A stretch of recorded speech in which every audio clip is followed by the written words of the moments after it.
Hello everyone, welcome in my today's video. तो आज हम देखेंगे क्लास 9 इंग्लिश का चैप्टर 1 जो है द फन दे हैड का सेकंड पार्ट। फ्रेंड्स, इस पार्ट में हम इस चैप्टर का last paragraph which is the 10th paragraph ये देखेंगे, मीन्स ये पढ़ेंगे और इसके साथ ही इसके जो क्वेश्चन आंसर्स हैं इसे भी हम डिस्कस करेंगे।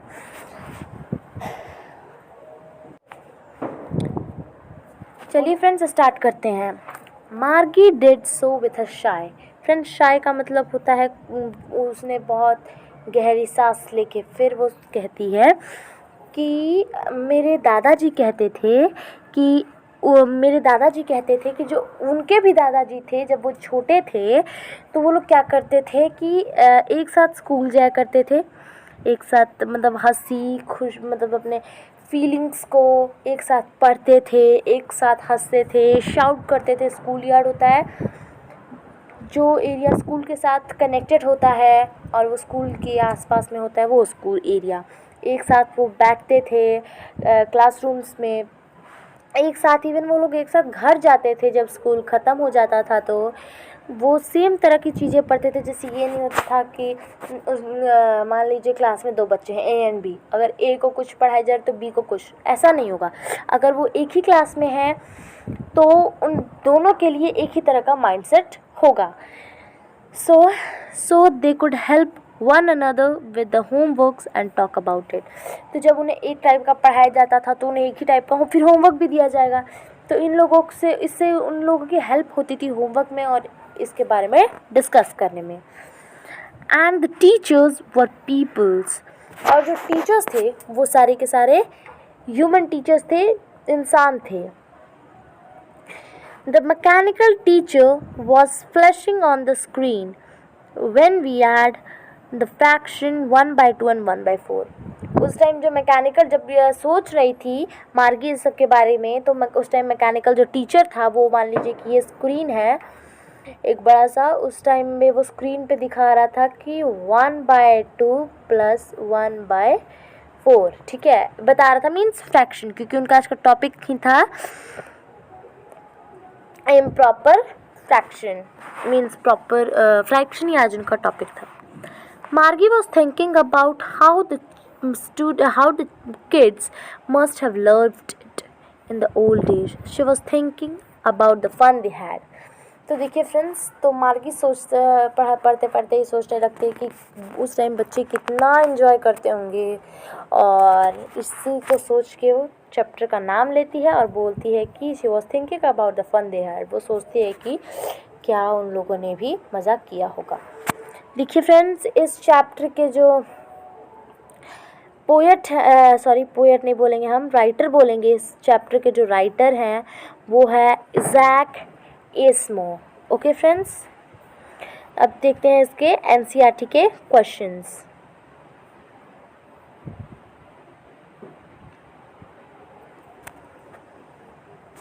देखिए friends, answer these questions in a few words or a couple sentence. Couple sentence means मुश्किल से एक से दो, एक लाइन, आधा लाइन, इसमें हमें इसका आंसर देना है।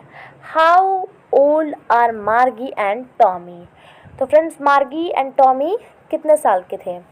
तो फ्रेंड्स, जो मार्गी थी वो थी 11 साल की, हमने पढ़ा था ये चैप्टर में, और जो टॉमी था वो था 13 साल का। नेक्स्ट, व्हाट डिड मार्गी रोट इन हर डायरी। सो मार्गी ने अपने डायरी में क्या लिखा था? तो मार्गी ने अपने डायरी में लिखा था उसने अपने डायरी में लिखा था कि आज टॉमी को डेट कौन सा था फ्रेंड्स उस टाइम? 17। तो फ्रेंड्स, मार्गी अपने डायरी में लिखती है कि on the headed page, on जो डेट होता है फ्रेंड्स, जो डेट होता है जो मार्गी अपने डायरी में लिखती है वो होता है 17 मई 2157। वो लिखती है अपने डायरी में कि today Margie found a today Tommy found a real book. Had Margie ever seen a book before. क्या मार्गी ने इससे पहले भी कभी बुक देखा था? तो इसका आंसर होगा नो, क्योंकि इससे पहले क्योंकि उन लोगों को तो बस टेली बुक से पढ़ना होता था और इससे पहले कभी भी उसने रियल बुक नहीं देखा था. What things about the book did she find strange? उसने इस बुक के बारे में क्या स्ट्रेंज उसने देखा कि क्या इस बुक के बारे में स्ट्रेंज है. पहले उसने देखा कि उसने जो स्ट्रेंज देखा था वो देखा था कि इस बुक में सिर्फ स्कूल्स के बारे में लिखा गया है कि पुराने टाइम के जो ओल्ड स्कूल्स होते थे वो कैसे होते थे, इसके बारे में खूब लिखा गया है कि ये पूरी जो बुक है वो स्कूल के डायरेक्शन में ही पूरा जाते जा रहा है, जिससे कि वो उसे गुस्सा आया था बहुत ज़्यादा. तो इसका आंसर ये होगा. Now what do you think a telebook is? तो फ्रेंड्स इस वर्ड के बारे में इस पूरे चैप्टर में कहीं भी नहीं बताया गया है टेली बुक क्या होता है. तो देखिए फ्रेंड्स, टेली बुक जो है वो एक डिजिटल बोल सकते हैं कि डिजिटल टेक्स्ट है. ठीक है, डिजिटल टेक्स्ट बोले या बोल सकते हैं कि डिजिटल बुक होता है. ठीक है, जिसके अंदर एक स्क्रीन अटैच होता है जिस पे बच्चे की पढ़ते हैं. ठीक है friends. Now sixth word, moving on to the sixth question. Where was Margie school? Did she have any classmates? तो बताना है कि क्या मार्गी का स्कूल कहाँ था.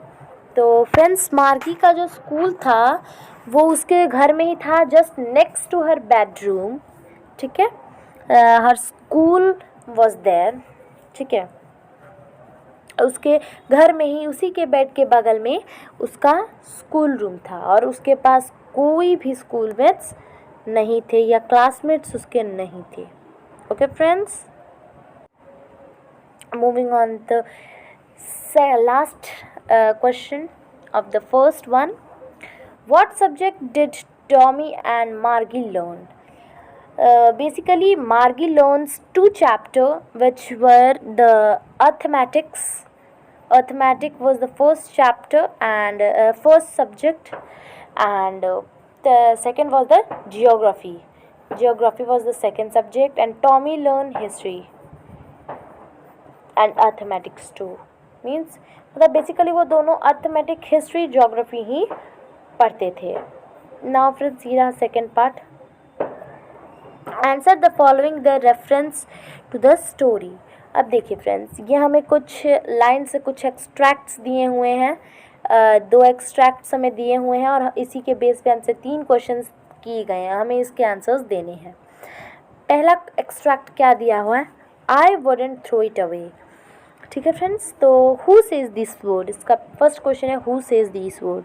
तो फ्रेंड्स, ये वर्ड जो है वो मार्गी ने बोला था जब टॉमी बोल रहा था कि दिस बुक इज़ वेस्ट, इस बुक में कुछ भी इंटरेस्टिंग नहीं है. तो मार्गी ने बोला था कि नहीं, मैं इस बुक को नहीं फेंकूंगी. उसके बाद फ्रेंड्स सेकेंड वन है what does it refers to. Here the word it refers to the book. Okay friends, the real book को यहाँ पे इट कहा गया है. ठीक है. What is being compared by the speaker.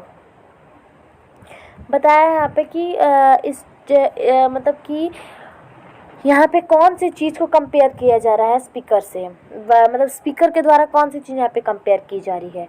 तो यहाँ पे रियल बुक को कंपेयर किया जा रहा है. ठीक है फ्रेंड्स, रियल बुक को कंपेयर किया जा रहा है. ओके फ्रेंड्स, इसका सेकेंड एक्सट्रैक्ट ये है. Sure they had a teacher but it wasn't a regular teacher, it was a man. देखिए फ्रेंड्स, ये एक्सट्रैक्ट भी हमने पढ़ा था जब वो लोग बात कर रहे थे तो टॉमी खूब बोल रहा था, तब हमने ये पढ़ा था कि अभी इन लोगों के पास मैकेनिकल टीचर्स है जो कि रेगुलर होते हैं, पर except 2 days which was the Sunday and the Saturday, except these 2 days the mechanical teacher was present all the time. Okay friends, तो देखिए friends, who does they refers to. तो यहाँ पे दे किसे कहा गया है? तो दे कहा गया है ओल्ड टाइम के जो स्टूडेंट्स थे या किड्स थे, उन्हें कहा गया है they. Okay. What does regular means here. यहाँ पे रेगुलर का मीन्स क्या है, मतलब क्या है. ठीक है फ्रेंड्स, तो हमने रेगुलर का मतलब यहाँ पे देखा था कि वो लोग जो रेगुलर टीचर्स नहीं थे, means they were not the. तो फ्रेंड्स यहाँ पे रेगुलर मीन्स, यहाँ पे रेगुलर का मतलब क्या है, what does the regular means here. तो फ्रेंड्स यहाँ रेगुलर का मीन्स है कि वो जो टीचर्स थे वो डेली नहीं आते थे, जैसे कि उनके मैकेनिकल टीचर्स जो थे वो डेली आते थे, वैसे ही उनके जो ह्यूमन टीचर्स थे वो रेगुलर नहीं आते थे। Third and the last question है, what is it contrast with. Contrast means compared ही होता है एक टाइप से, कि इसको कंपेयर किसके साथ किया गया है। तो फ्रेंड्स इसका आंसर होगा कि it is contrasted with the teachers of the old times or the teacher of the earlier times who were the humans। तो इसे मैकेनिकल टीचर्स को कंपेयर किया गया है पहले के टाइम, फ्यूचर टाइम के, सॉरी पास्ट टाइम्स के टीचर्स से। अब देखिए फ्रेंड्स, इसका हमें आंसर देना है in a short paragraph about 30 words. तो देखिए फ्रेंड्स इसका कैसे होगा आंसर। फ्रेंड्स मैं आपको एक रिटन नोट्स भी इसके लिए प्रोवाइड करूँगी, जो कि जिसके लिए मैं एक सेपरेट वीडियो बनाऊंगी। तो फ्रेंड्स अगर आपको चाहिए तो प्लीज़ आप मेरे कमेंट में बताइएगा। देखिए फ्रेंड्स, फर्स्ट क्वेश्चन है, what kind of teacher did मार्गी एंड टॉमी हैव। तो हमने इस चैप्टर के स्टार्टिंग में ही पढ़ा था कि उस टाइम में रोबोटिक टीचर्स आ जाएंगी। तो the answer of this question is the Margie and the Tommy have a mechanical teacher और robotic teacher who teaches them in a different way। Okay friends, उनके पास मैकेनिकल टीचर होते थे। Next second question, why did Margie mother sent for a county inspector. Margie की मम्मा ने क्यों भेजा था काउंटी इंस्पेक्टर को। तो फ्रेंड्स हमने इसे क्वेश्चन को भी हमने देखा था और मैंने आपको बताया था कि इसका आंसर हमें मिलेगा। देखिए फ्रेंड्स, इसका आंसर फोर्थ पैराग्राफ में है कि मार्गी की मम्मा ने क्यों भेजा था, क्योंकि मार्गी के जो टीचर थे, मार्गी के जो ये थे क्या बोलते हैं, रोबोटिक टीचर थे, वो जितने भी क्वेश्चंस देते थे वो इतने बियॉन्ड द लेवल थे कि मार्गी सॉल्व नहीं कर पाती थी।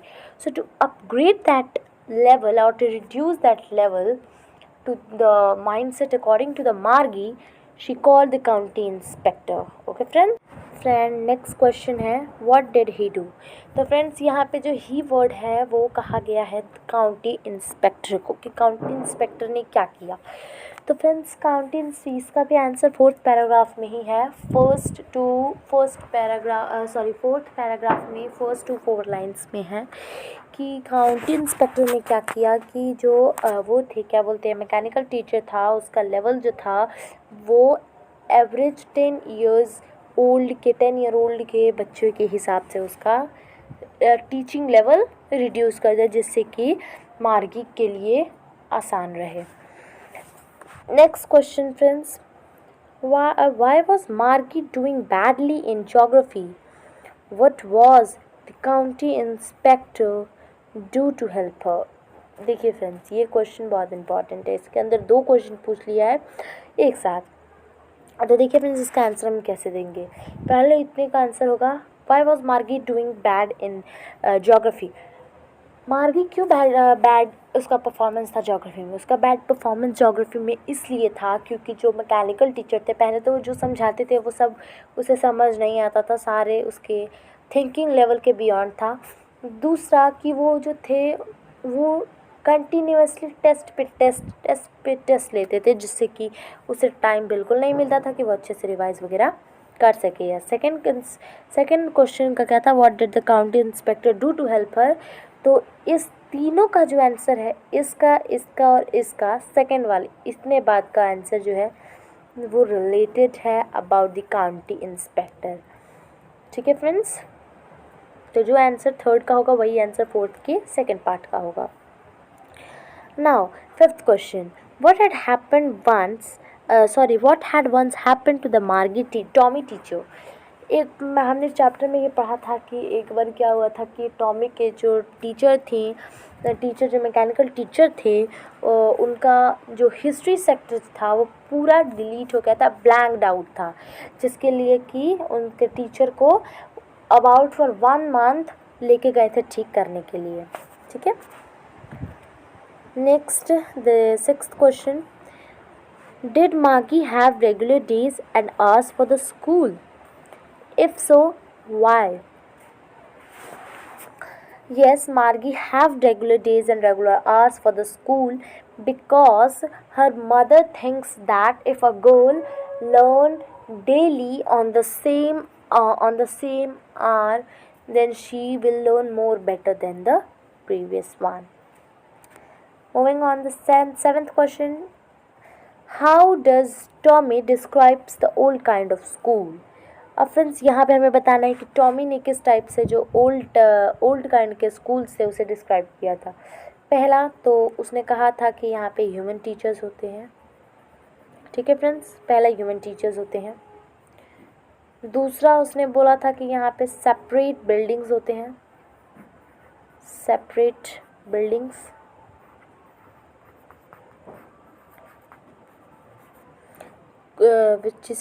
जिसे कहा जाता है स्कूल,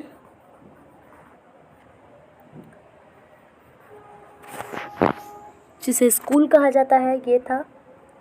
उसके बाद सेपरेट क्लासरूम्स होते हैं, तो उसने ऐसे डिस्क्राइब किया था। Moving on to the 8th question, what the 8th question says that how does he describes the old kind of teachers? अब उसने old kind of teachers को कैसे डिस्क्राइब किया था? तो फ्रेंड्स टॉमी ने यहाँ पे ही वर्ड यूज़ हुआ है और इस चैप्टर को तो फ्रेंड्स ही वर्ड जो यहाँ पे यूज़ हुआ है वो वर्ड यूज़ हुआ है टॉमी के लिए, क्योंकि ये चैप्टर में टॉमी ही जो था वो ह्यूमन टीचर्स को डिस्क्राइब कर सकता था। तो फ्रेंड्स उसने कहा था कि जो ह्यूमन टीचर्स थे, पहली बार जो ओल्ड स्कूल्स में जो टीचर्स थे वो ह्यूमन थे। पहले बात उसने ये कहा था कि वो ह्यूमन थे, और दूसरा उसने बोला था कि दे वर नॉट रेगुलर, ओके।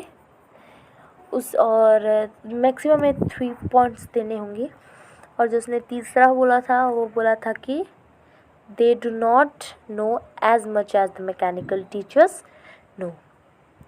तो friends that's all for today. इसके 4th पार्ट का वीडियो, 4th पार्ट में हमें पैराग्राफ्स में लिखना है, तो फ्रेंड्स इसका भी हम डिस्कस नहीं कर पाएंगे। तो फ्रेंड्स इसका आंसर इस क्वेश्चंस का हम डिस्कस करेंगे इसके आंसर्स के साथ, जो कि मैं अगले वीडियो में सेपरेट बनाऊंगी question answers with the notes, means with the solution of the questions. उस वीडियो हम इस 3 क्वेश्चंस को समझेंगे। Okay friends, till the time, bye bye. And if you like my video, if you enjoyed my video, then please like, subscribe and share it. Bye friends.